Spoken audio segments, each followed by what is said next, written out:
My guest, Peter Baldwin Panagore, studied theology at Yale University. He graduated with a master's in divinity with a focus on the practices and writing of Western mysticism. He is an international radio and television personality. He had 2 near-death experiences, one in 1980, one in 2015. He is a storyteller, a communicator, an international public speaker, author of 2 books, Heaven is Beautiful, 2 Minutes with God, and a third on the way. And he has not church on Sundays. And I have so many questions. They're oozing out of my pores. He is fascinating, and I am so thrilled that he has afforded me this opportunity to share him with you. Welcome to Conversations with Jennylyn, Peter.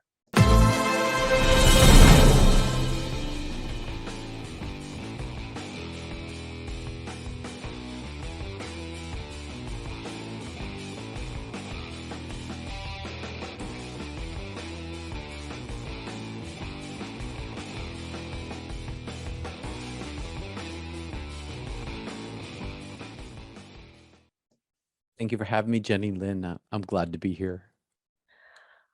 Well, Peter, you have so much to share with us. I have watched some of your information that is on the internet, and as I listen to you, it makes me sad because you've had fascinating, unique experiences, but there are a lot of people who are skeptical. When they hear stories like yours, they always think they have a difficult time believing it. So I will turn this over to you and ask you to please share your story with us. Well, I'll begin by picking up where you just left off and say that never have I ever tried to convince anyone about what happened to me, because I understand it's subjective.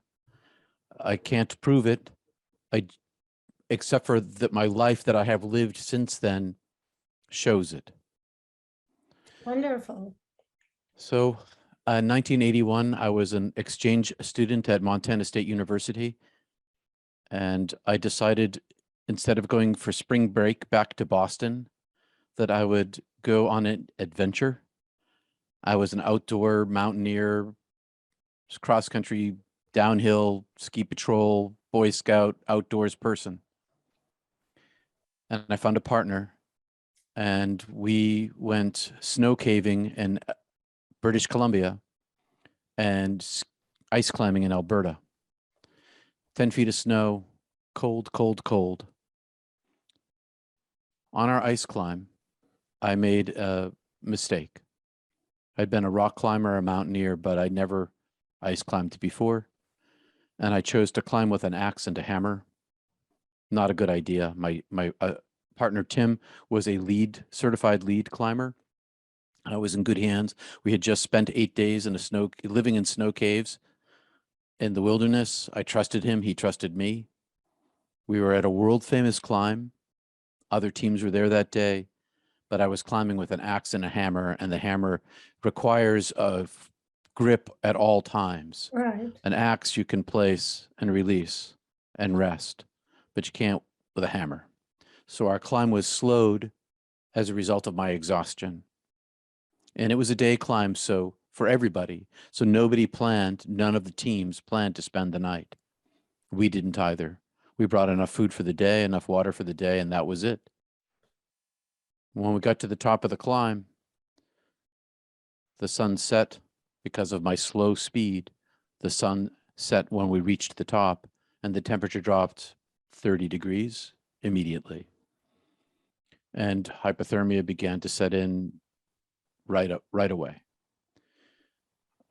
It was a long and terrifying night. You can read about it in Heaven is Beautiful. It's left me with lots of trauma that I've had to work through. But hours before dawn, at the top of our last rappel, number 3 rappel, we were clipped to the mountain with straps, carabiners,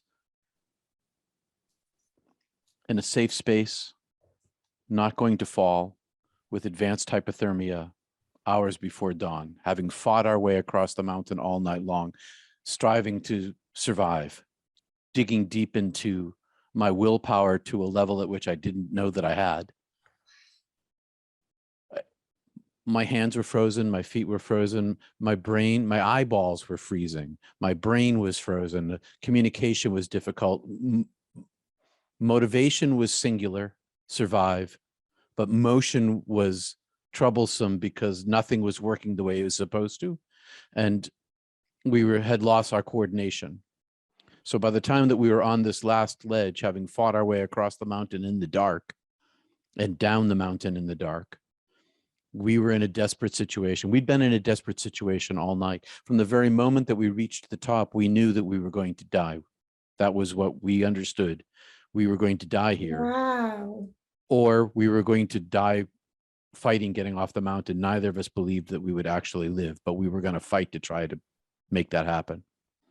So by the time the last rappel, we had advanced to the stages of, my body began to feel hot.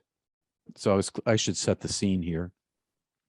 We were on a ledge the size of a conference table. And there was a rock wall in front of us. We were off the ice.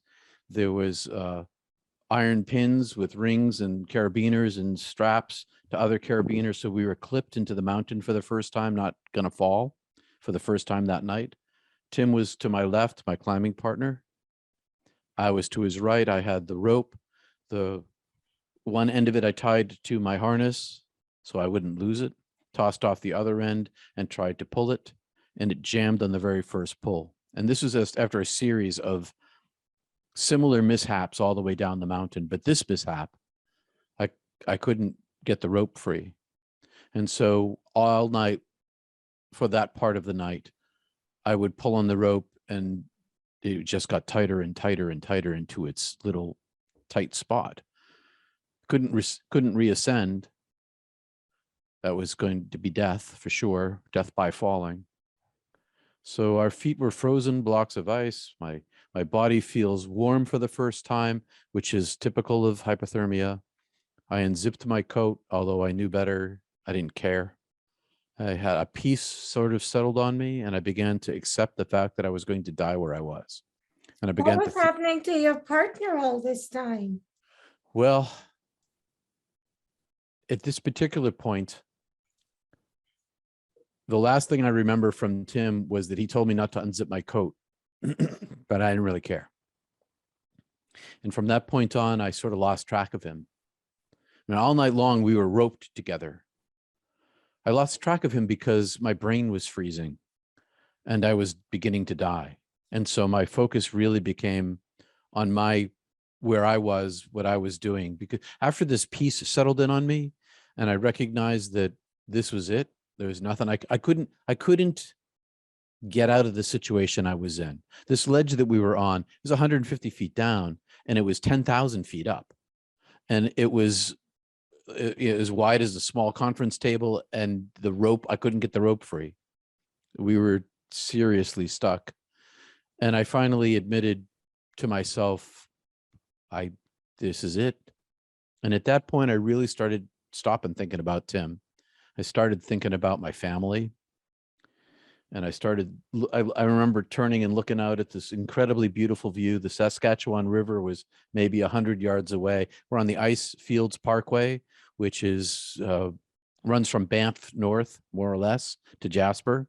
And it's incredibly beautiful, but very isolated and very, very cold in March. But so many stars in the sky of a million different colors, and there were a million stars I could see. It was gorgeous, but I started thinking to myself, what a beautiful place to die. And then I started thinking about my family, and my sister had vanished, run away when I was a kid. My family had trauma over that. And I was in Montana in the first place to get away from the pain in the family. That's why I left. And it's why I didn't go back to Boston during break. And I realized that I was another child that my parents were going to lose, only I was going to be death. And Andrea we didn't know where she was, but she wasn't, as far as we knew, she wasn't dead. But I was going to die, and they were going to lose another child, and there was nothing I could do about it. And I felt sadness and regret and acceptance. And then I began to fall asleep. And when I would fall asleep, my mind would go blank. Wow. I'd collapse, I'd smack into the rock, I would wake back up again, stand back up again, and pull on the rope.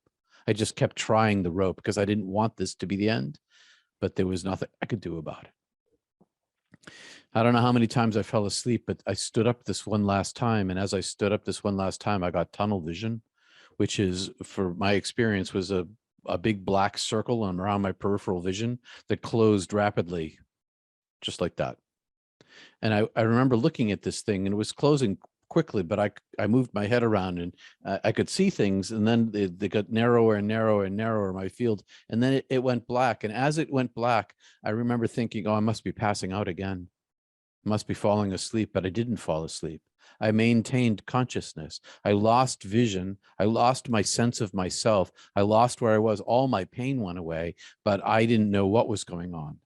And when that happened, the darkness in front of me expanded and became wide open, where I thought the mountain was supposed to be, because I felt like I was still standing, but I was confused. I couldn't understand if I'm not asleep, but how could I still be standing? But I don't feel my legs. I don't feel cold anymore. I didn't understand. And the darkness expanded in front of me, and way far in the distance was like a little opening of light, a little tiny pinprick of light. And it was brilliant, and it illuminated and rushed toward me across a vast distance. And as it rushed toward me, it got bigger and bigger, and it spoke to me telepathically without language. I'm taking you. You're coming with me. But all of this, I'm speaking in metaphor. There was no language. There were no words. It wasn't a pinprick of light. It was more than that, inexpressible. And I resisted. I took all of this willpower that I had developed all night long to survive and put it up as like a shield. And it just reached through and took me. And I was enveloped inside of a comfort, an orb of comfort. This was an intellect. This was intelligence beyond my understanding. It was all powerful beyond my understanding. And I was tiny and small, and without any agency or power of choice left at all. I could only be carried away by this. And I was inside of this entity, this being, this communicator who was speaking comfort to me. It's not like whispers in my ear, but like the comfort spoken to me became my being. I was comfort in this space. I was accepting in this space. I didn't resist. And I could see out in every direction and see nothing. It's a weird sort of thing. It's not like when you're in a dark room and all the shades are down and the lights are off and it's completely dark and you can't see the darkness because it's that dark. It's not darkness like that. This darkness was, I could see it. And I know that sounds crazy or contradictory, but that's what it was. And I was swept up, figuratively speaking, out, away, into the depth of where this entity had come from, who was also, this comfort was love. And it was still much more intelligent than me, a million times smarter than me.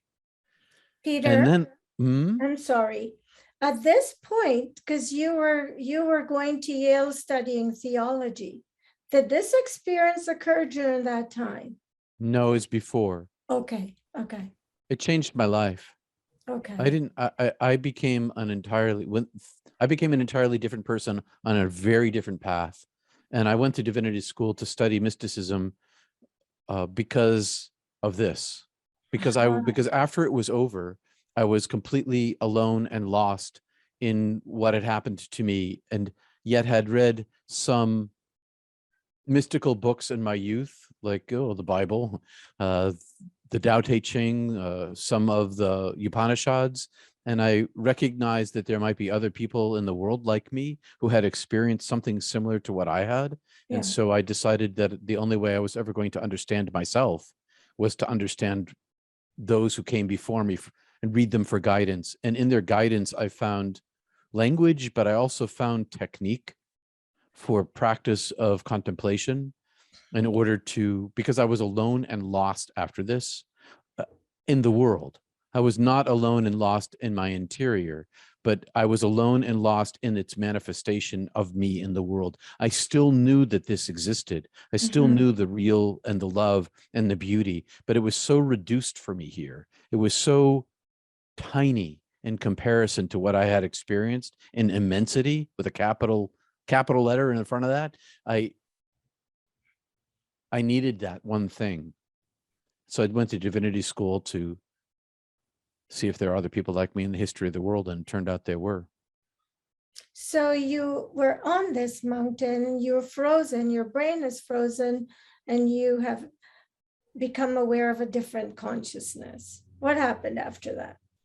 So this angel, for lack of any other word, this being was also the divine self. It's this strange experience where I know that this messenger is the divine self, but it is also a reduction of the divine self. It's not the totality of it, but somehow the divine self is present inside of this angelic being of light. Lots of language around this.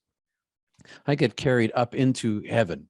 I get expelled into heaven, or this angel becomes a part of the whole again and is much larger. I can't tell, but I'm now inside of an illuminated darkness. It's nothingness. There are no things here. I am not a thing. I have no molecules. I have no brain. I have nothing physical at all. And there is nothing physical here. But I am consciousness. I am the containment of all of myself. I remember this is who I am. This is my energetic body. And I shape it in my mind as an orb, but it was a sort of like an amoeba. But my thinking and my feeling and my understanding and my seeing and my hearing were all one thing. I was not separate parts anymore. I was a wholeness, and it was a remembrance of this is who I am. This is where I'm from. This is what I've always been. How did I think that was me? This has always been me. Why did I think that was me?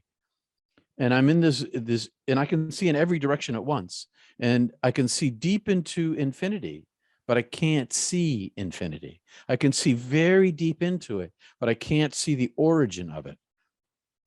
And this whole space is alive.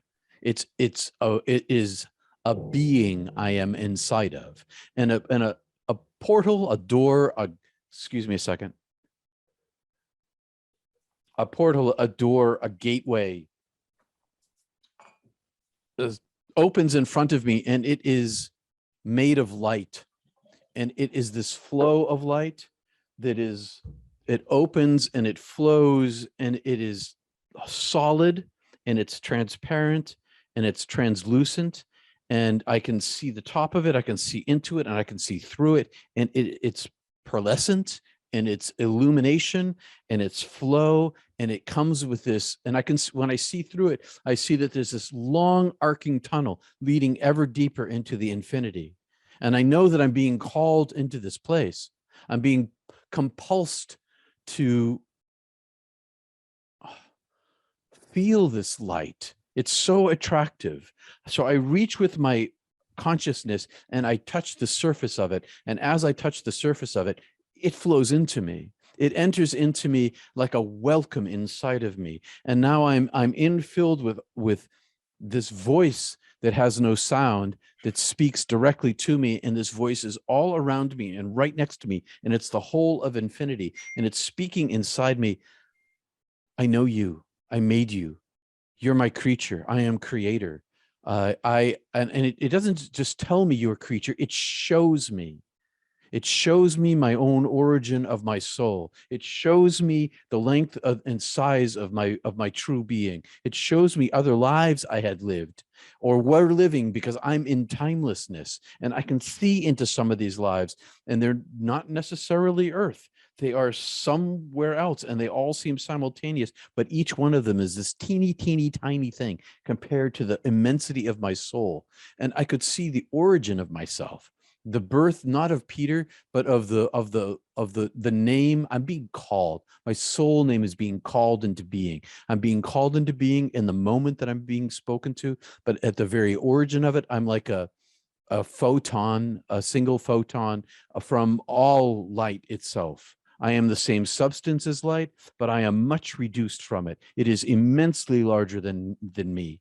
And I see myself and understand that I am creature made by creator, not just my physical Peterness, which is gone, but the essence of my soul.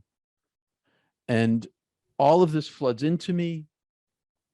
And I then simultaneously, in timelessness, I go through a life review. And in my life review, I experience all of the pain that I had given away in my life from the interior of the other person as they experienced the pain in what would have been real time on Earth.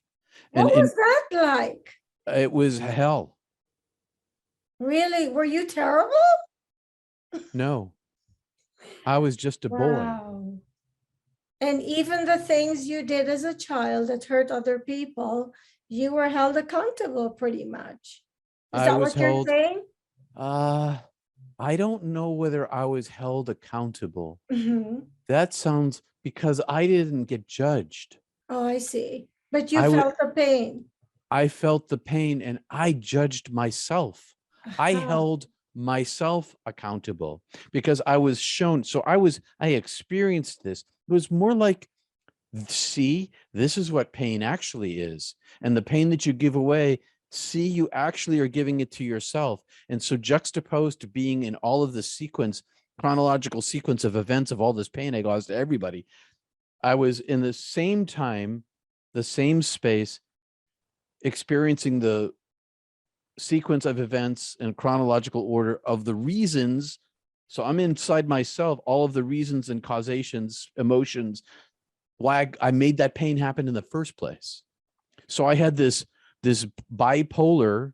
I was this person experiencing the pain. I was this person giving the pain, but it turned out that the pain I gave away was much larger than I had ever suspected, and that I actually had given it to myself.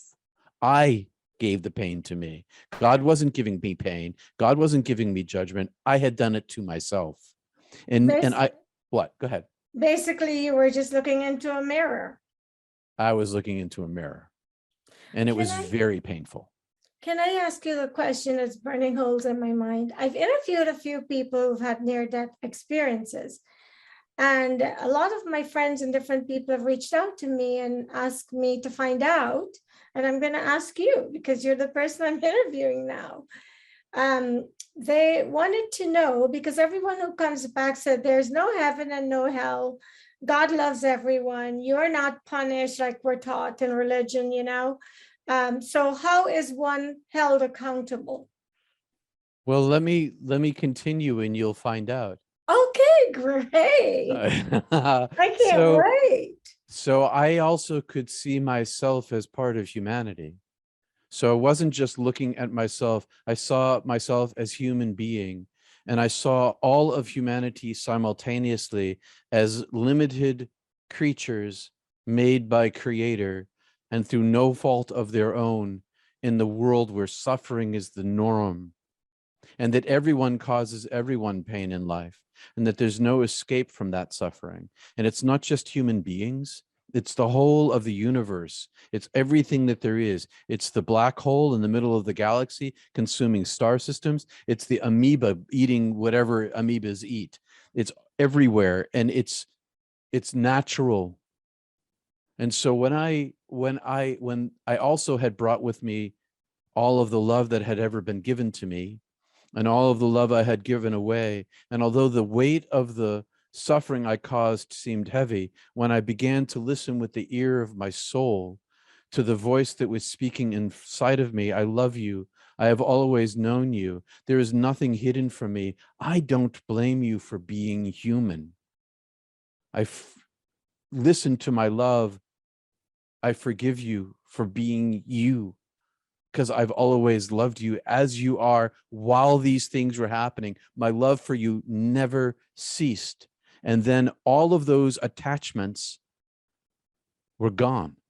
They fell away, and I was infilled with expansive in a state of an expansion in a state of union of love, beauty, bliss, healing, wholeness, adoration, awe, understanding, intelligence, intellect, knowledge, charity, compassion, understanding.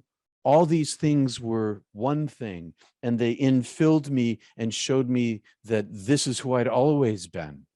I'm always this thing. And then it contracted, and somehow I could look back in my life and think about my just finished life and think about my parents. And I said with no sound, I can't leave right now. I haven't, I'm still in this infinite void. Do I have to go? My parents are going to lose another child, and I can't do that to them. Can I go back? And the voice is saying to me, welcome, welcome, come with me. And when I asked the question, I was pulled across heaven in an infinite speed to the edge where the universe is being created. And I got my consciousness poked out of the divine heaven into the universe, and I could see all these star systems inside of all these galaxies at this great distance, and my attention was brought to Earth, and I could see every human being living on Earth, beloved of the divine, made of love, in the very core of their being, the golden light that was inside of every single person. And yet everybody, the whole planet was covered by like one thick foam that they couldn't see the light between themselves as I could see it. And the voice said to me, in the way that I love you now, which is in eternal love, it's immense love, it's universe upon universe of love, it's was, is, and will always be this overwhelm of acceptance and welcome and beauty aimed at me. I was the particularly beautiful one who was utterly beloved. And then I was shown that everybody is the same. Everybody is the particular beloved one, and everybody is well deep inside the core of their being. And I saw my parents' faces in particular, and I saw their length of their life with me living and with me not living. And the not living life was more full of suffering that I felt that I had caused because I chose to go to this place to climb. But I could also see their lives if I went back, and the lesser amount of suffering they would have. And I could see the end of their lives, not as they died, but as they will be and are always in the divine presence of beauty and wellness. And the voice said, in the way that I love you now, I have always loved you, was, is, and always will be with everyone. And in a moment's time, your parents will be dead and here and well as well. So I went through a judgment. Many near-death experiencers don't. Many, I suspect that two things that my belief system helped create my experience, but also I think that even though I chose to come back, I think that there was nothing known about me that was unknown to God, and that I was prepped for my return through my experience to give me the experience that I needed in this life to be who I was to become. And I think that's true of all NDEs. So Peter, tell us what your belief system was before this happened. I was raised Roman Catholic, and Greek Orthodox simultaneously, two churches, a block apart, mom and dad.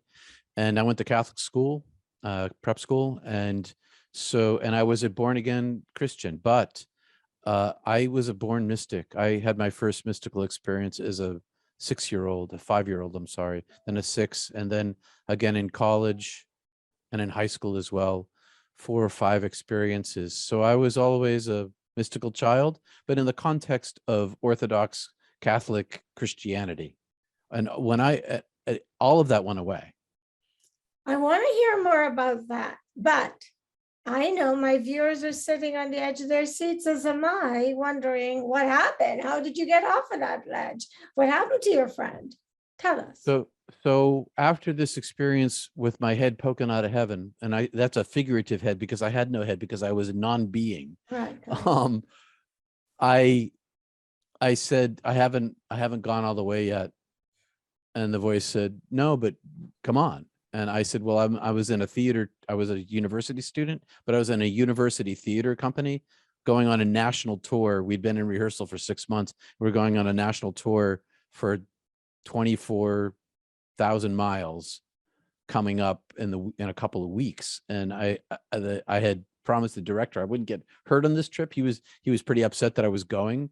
And then so I mentioned that to God, and God did not reply. It's like, I've got this gig. I've got this thing I got to go do. And I got no reply. And I said, I said, I still haven't gone all the way. And the voice said, no, but we want you to come home. We want you to come home. It's time for you to come home. And I said, well, if I go back to my life, can I come back here to heaven, to the light, to this overwhelming presence of peace and love?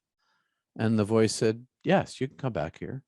I said, well, then I choose to live my life. And the voice said, you won't live your life, and sent me back. And I got ejected from heaven. And I traveled this vast distance. And as I was sort of, well, I became more astral body, more like layers of previously lost soul or spirit kind of gave me shape. And the voice said to me, still speaking inside me, said, choose. And in front of me, I had 1,000,000 entry points into my life. And in the center of all of these entry points was white light laser beam of the divine self. And I was offered to enter into this, but I refused because I wanted some self left. And so I chose an entry point that turned out to be, when I chose it, I didn't like, oh, I want that one. I chose, I want some self and some creativity. And I was off to the side of the intensity of the light. And I entered that point and I saw all of the probabilities of my life to come. And then as I traveled through this, I continually got crushed down smaller and smaller and smaller and smaller and smaller. And then I felt like I was ice climbing uses these things called ice screws. They're about this long and they're hollow and they're like Archimedes screw. And so they screw into the ice. And so I felt like I was being screwed back into my body. And as I got put back into my body again, my first experience of the world was suffering, because all my suffering had been gone. I was completely healed in heaven. There was no suffering left. It was only wholeness and healing. And now I'm back into this physical body and I don't understand what's going on. All I know is I feel pain. I just feel pain. Everything, I am pain. I become suffering. And inside of my suffering, my brain slowly starts to come online again. And I feel this thing that jostling, and I hear sound, and I get pulled and lit, and this thing that I am gets pulled up, and I make it stand up, and I open my eyes, and there's sound and screaming in a face, and I don't know who or what or where or any of these things. And my brain slowly begins to comprehend, and I see, oh, this is where now I know this is Tim. What's he saying? And he's screaming at me, you were dead, you were dead, you were dead. If you died, I'm gonna die. And he was crying, and he kind of kept talking, but I wasn't listening because I was like in pain. Everything hurt. I didn't know where I was or who I was or what was going on. most of it was still on the other side. And the time passed as Tim was talking to me, and he eventually got me to pull the rope, which came free on the first pull. And we descended the rappel and went to the car, which was across the street, got the tent, set the tent up, and proceeded with hypothermic self-treatment, because I was trained. You. I have to stop Sure, you. stop me. Did they untie the knot? I mean, you couldn't set it. You couldn't. I don't know what happened. It was the way I imagined it was that I had tied a knot one end to my harness and then taken the other end and thrown it out around this craggy corner and pulled it, and that the rope, as it bent around the corner, must have got wedged between two rocks, in the space between two rocks, and it jammed in tight. And maybe when I fell, it released, or maybe God released it. I don't know. And I don't know that it was jammed in a rock. That just made sense.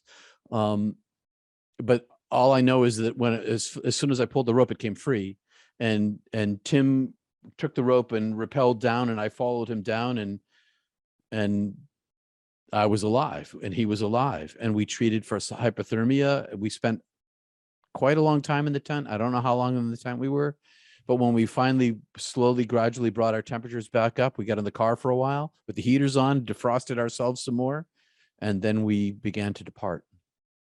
Go back. Did you tell him what happened to you while you were dead? Oh no. Oh no, I didn't even understand. Why? I didn't understand what happened to me, but also he was an atheist, and he had known that I'd been a meditator, Orthodox Catholic kid, and he had a rule in the car, no religion. And I'm like, all right. So, because I don't have to talk about it. So I decided that I wasn't going to tell him because he wouldn't believe me. So you chose the career path. Well, you were instructed because they told you were coming back not to live your life. So I have a question. If you were raised Catholic, why didn't you become a priest? You became a pastor. Well, it wasn't for lack of trying. So I went right back to I went to Catholic high school, and my senior year of high school, my religion teacher went to a retreat at St. Joseph's Abbey where centering prayer practice developed in the Trappist monastery, and brought it back to us. And so I was a meditator. So I went to the monastery pretty that next year. When I was back at UMass, I went to the monastery, and I went back to my Catholic high school to get advice on what to do. And so I started going on retreat at the monastery, but decided, as much as these men glowed light, I don't know if I could live without sex. So I was 21 years old. Okay. So I went to the Orthodox seminary in Boston, Holy Cross. And I think it's Holy Cross or Holy Name, one of those two. And the bishop there, or whatever the role of the fellow was who was there, told me I'd been infected too much by the Western thought. And so I was like, okay, what am I going to do? I know I'm going to go get a graduate degree, and maybe then I'll go into the monastery. I'm going to get a graduate degree. So I applied to Harvard, Yale, and Princeton. I got into Princeton and Yale, and went to study mysticism. I figured I could put together components across the universities to study what I wanted to. And it turned out that the dean of students accepted me as her private student for 3 years, allowing me to do this independent study and finding money to hire professors for me. So I got this really intensive education, at the end of which, actually 2 years into it, she said, I think you'd make a great college professor, which is what I was like, okay, by that point, I'm like, monastery, I don't know, maybe college professor. And there was a woman involved. Okay. And eventually a marriage, my wife and kids, but at the time it was a new relationship. And she said, you might find the United Church of Christ a great place for you to live, because they do a lot of social justice. So I'd been involved in the anti-nuclear movement. I was starting to get involved in the homeless movement. And so I ended up with a lot of compassion. And so she talked me into it, and I did it for 20 years. I became a pastor in a place, and God love the United Church of Christ for its liberal, progressive acceptance of gays and lesbians and women, the first ordained women in the 1930s, and their social justice was excellent, but no mysticism, nothing. Okay. So this is when I'm going to ask you this question. I just love your energy. I am someone who does not believe in any of the organized stuff. I just don't either. For many, many reasons, and I'm hearing you speak a lot of them. You said you don't believe in the Bible, which I always say, and I'm probably going to get killed for this. But tell us why you don't believe in the Bible. You haven't said it on my show, but I've been watching you and listening to what you've said on other interviews. Tell me why you feel that way about it. Because God has no religion. When I was dead, God had no gender. God had no character that we call character. God had no rationality that we call rationality. God had no intellect that we call intellect. God had nothing that we call anything. There was nothing there that was at all capable of being contained in language here. The divine self was light beyond light, love beyond love. And when I came back, it was as if I describe it sometimes as if, I had a motherboard. You live in Silicon Valley. I had a motherboard, and that my motherboard was removed. And not only was it removed, all of the little tiny solder holes that they drop it into and put the little solder, there were no holes left. All of my belief systems were gone. I didn't believe in politics. I mean, I didn't need to believe in the physicality of things. But even the physicality of things to me were impermanent and still are. They're just impermanent. But in terms of all of the things that humans make up, all of our construct, all of it based in language forms and experience and social interactions. That's why we have so many cultures in the world, because all these cultures grew up independently and they created their own languages and then they created symbols and then people forget that language is not real thing. It's a description of reality. And the Bible contains beautiful wisdom in places and horrific violence in others. And a lot of it, if I heard, I worked in domestic violence for a long time. And if a man said, "You must love me in the way that I want you to love me, or I am going to hurt you," that's abuse. The God that does that ain't God. That's human beings. The divine self, love knows no suffering. There was no suffering in the divine presence. So the Bible, no, I'm not a believer. I'm not even a believer in God. I'm not a believer in anything. I know God is this thing that is ineffable, not the old white man with the beard that's conjured when I say that word. Well, as you and I both know, that religion has some good in it because it creates structure, but it also has a lot of manipulation and control. And I was raised with a Catholic religion, as were you. And a lot of what I find wrong with myself has come from that wiring. And I'm going to get killed for this, but I'm always true to myself and what I believe. I'm not asking anybody to believe what I believe, but my beliefs are based on my experiences. You have now, because you had that experience and then you died a second time, and you won't believe it, we're almost out of time. But I want to make sure I get all these little bits in, because I know people will be curious about them, as am I. You have now what you became a pastor. And how long have you been pastoring? I was a pastor for 18 years, and then I went into television for 15 years. Okay, so you're not a pastor now. And you have what you call not church on Sunday. Tell us about that and why. Not church. The name not church comes from a fellow named Pseudo-Dionysius in the 6th century who talked about negative theology. Because anything that you say about God, anything, if I say my glasses are good, then I can't say God is good, because qualitatively they are entirely different. And so I call it not church because it's entirely different than church, because it utilizes the mysticism that's woven into the scriptures, and there is mysticism in the scriptures. I do deconstruction, but really it's a That's a mechanism for the exploration, for the public exploration of mysticism in the classical meaning of the word, that's trans-religious and trans-global, specifically through the lens of near-death experience, using the Bible as the most common cultural reference tool of my audience. And it's conversational. So I describe Not Church as no dogma, no doctrine, no Bravo Sierra, because YouTube has language standards. Yeah. So no Bravo Sierra and mysticism. And we run, and it's run live, and they're live chats. And then afterwards we gather at Mystic Tea Salon, which is somewhere around a 50-member group at this point, people who come to have a conversation, a humble conversation about mysticism, because mystical experience, near-death experience, is a type of mystical experience. It's definitely not the only one.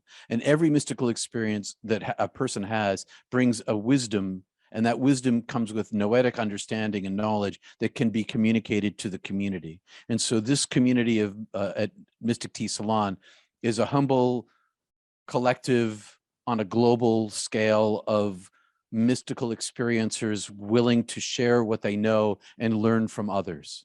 And that's, and also just to find out that there are other people like us in the world. We're not actually alone. Because before I had my near-death experience, I'd been having transportive, what Christians call theophanies, which are visitations from God, or a visit to God, but not the old white man in the throne, the divine non-being who is ineffable. And I thought there must be other people like me in the world. Let's gather them together because we've been in isolation for so long. So that's what those two things are. So I was having a conversation with someone not so long ago, and I said, what makes me sad is religion as we know it, or the different philosophies, are supposed to be geared to, it's all about God. And for different people, God means different things. What breaks my heart about the whole concept, whichever, umbrella people are believing,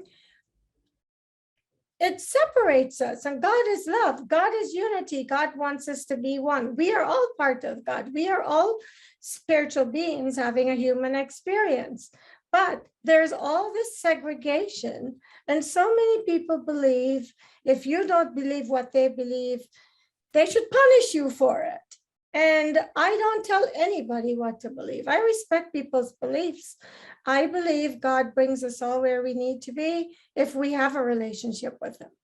If we don't, then, we're out there, we're oblivious to direction or guidance that he's trying to give to us. That's what I believe. And so someone who's gone to see him twice, I am going to ask you this question because I'm very curious. Would you have been the person you are today if you had not gone there? Oh, no.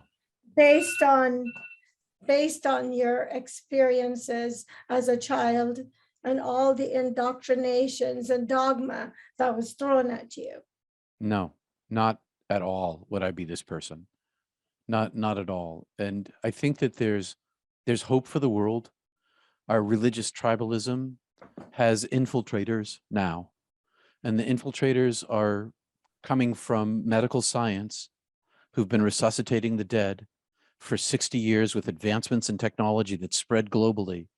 And it's been estimated that in the United States alone, between 10 to 20 million Americans have had near-death experience because of cardiac care. And that number can be extrapolated and expanded globally. And we're in every culture. My favorite example is that there's an International Association for Near-Death Studies. It's a scientific research group called IANS. And right now there's an IANS group in Israel and an IANS group in Iran. And they talk to each other because the members of these groups who have had near-death experience, there is no religion left. There is no division left. It's this message that gets written on the human heart, deep beneath the surface heart and the center of the soul, that is love and light, that supersedes every cultural boundary, every religious form, every national identity, because it comes with this radiance. It's near-death experience isn't this thing that ends. It's this thing that's living inside us. It lives inside us, and it knows the other when it meets the other, because it meets the other on a telepathic level, an energetic level, on an auric level, on a halo level, whatever you, a chi or prana, whatever language you want to use. There's this communication that occurs between us where we know the love and the light itself. And it's this global phenomenon that's been growing for 60 years and only now is coming into human consciousness. I think this is the end of religious zealotry. I think combined with advancements in science and the understanding of biology and ecology and astronomy and cosmology and anthropology, all these studies will slowly snuff out the literalistic religious forms that are present in all of human religions. Well, because so much of it is frowned upon. And, you know, we've already run out of time, but I can't just let you go. You've written a book, you've written 2 books, and you're in the process of writing a 3rd. I encourage people to go get his book. It's called Heaven is Beautiful, and they can get it on Amazon, right? Yes. And you've written a 2nd book, and I would love to have you tell us about the books, but people can go read those. I want you to tell us a little bit about your 2nd near-death experience. And in a nutshell, tell us what happened, please. Family cardiac genetic problem killed a bunch of us on my dad's side, and killed me. And when I was 56, I was fit. I'd run 5K the day before. I was at a yoga class, a hot yoga class, and I had a heart attack. I had 100% blockage in my widowmaker, and I left the studio before the heart attack got bad, and I ended up lying outside in the grass, unable to move for an extended period. By the time I got to the urgent care center in our town, I was well out of the hour, the golden hour. By the time I left the urgent care center for the catheterization lab, my doctor, it was an hour and a half drive by ambulance to the catheterization lab. The doc on call told my son, your dad's going to die and you need to say goodbye to him. So he did. And on my ambulance ride, I can't take opiates because they make me sick. They gave me a decoagulant that they promised or estimated a 3% trickle through my artery. So I was conscious. I wasn't drugged. I was using meditation. I've been a 40-year practitioner. I'm using meditation to control my pain. So in brief, when you look at your pain in meditation, you can separate from it. It takes practice, but it works. So I'm in meditation, but I can still hear everything. I hear the paramedics say, we're losing him on the radio. I'd been an ambulance attendant, and I'd been in the back of the ambulance, and I was, I could hear I could hear what was going on. And I looked up at her, and she had fear on her face. And when she saw me looking at her, she put on game face, everything's okay, honey thing. It's all right. We're going to get you there. But I knew that wasn't true. And when I went back inside, because the pain, I wasn't controlling the pain anymore. The pain rushed it was like an elephant standing on my chest. I rushed back inside myself to refocus, but only I didn't go back inside myself. I went outside of myself. I now was in the tunnel above my body, but I couldn't see my physical body, but I could see into my body. Was this the same tunnel you went in the previous time? Yes. And the same angel came rushing toward me, this time speaking in the plural. It's time to come home. We've been waiting for you. It's your time. Come with us, come with us, come with us. And rushed toward me. And this light, this being of light came toward me. And my wife was also at the urgent care. And I was like, honey, I've been telling you, the first legit chance I get to go home, I'm out of here. So you must be a great negotiator. Well, I don't know, I guess. You negotiated your way out of there twice. Well, that's what happened next is as the angel took me and began to carry me, I thought, I know what's going on this time. Before I go, I'm gonna take a look to see if all's well. So I basically stuck my soul back inside my memory, and I looked around and I saw my son saying goodbye to me. I saw my daughter. My daughter had just left this guy who had gone to Afghanistan. Bad things happened. They just had a baby. She needed to get away. Who was going to be there for her and the baby? My son wasn't ready for me to leave. I pulled myself back out of I pulled my soul back out of myself. The angel had receded. It came rushing back toward me. Welcome, welcome, welcome. Love, love, love, love, love. And I just like, sorry, I'm staying. And I turned around and I went back But they inside. give you, I wonder why they give you an option. I don't know. Because if they're telling you it's your time and you are I don't saying, know. I want to go back, they have the control, don't they? They do, but it's each time that this has happened, I live a different life. I become a different person. It's like I'm a new person again. And sure, I have the same body and the same voice and the same history, but somehow I am not the same person anymore. And we don't have enough time to get into that, but I don't know why I'm able to come back. I don't know. I'm hoping third time's a charm. I came back to care for my parents. So my dad just died 3 weeks ago. So I'm sorry. thank you. It was 3 years of misery toward the end of his life. But I was able to be there for him for his life. And now I'm here for my granddaughter's life. So it's like, I asked to come back for the sake of others. Why? I know that I'm not the only one who has people behind, but I don't know why. I don't know why me. I don't ask anymore. I did for a long time. Well, sometimes we don't have all the answers. No, But I don't. the fact that they've allowed you to come back probably means that we're coming back to do what you're doing. Well, one thing's for sure, that the TV show that I had, I'd been on the air for 15 years every single day, and in Maine, in part of New Hampshire. And when I was in the hospital bed, they told me they were reducing my show and moving me back an hour and I knew that was the end. It was, and so this death, my book came out at the same time, and I died, and the show was getting canceled, and I was remade. And what happened to me was a total commitment. I've been holding back because of, well, I don't expect anybody to believe anything that I say, but I know that the consequences of telling the story risks my reputation and my career. And you would think the church was a safe place for this, but it's not. It wasn't for me anyway, not everywhere. Some places, yes, but overall, not so much. And so I'm all in now for the world. Well, thank you so much for all the value that you're bringing and for having the courage to share your experiences. We live in a very judgmental world. For me, success is leaving a legacy of better for everybody who has experienced me in any little way.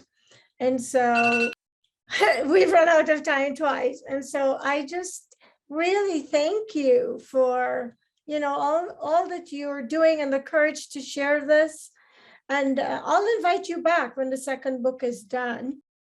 I hope you have enjoyed Peter as much as I have. I hope something that he shared is going to resonate with you. And I thank you so much for watching Conversations with Jennylyn. When a conversation is all you need to be inspired, and I try to bring you lots of different conversations that I hope will benefit you. And I will see you next time with another fascinating guest.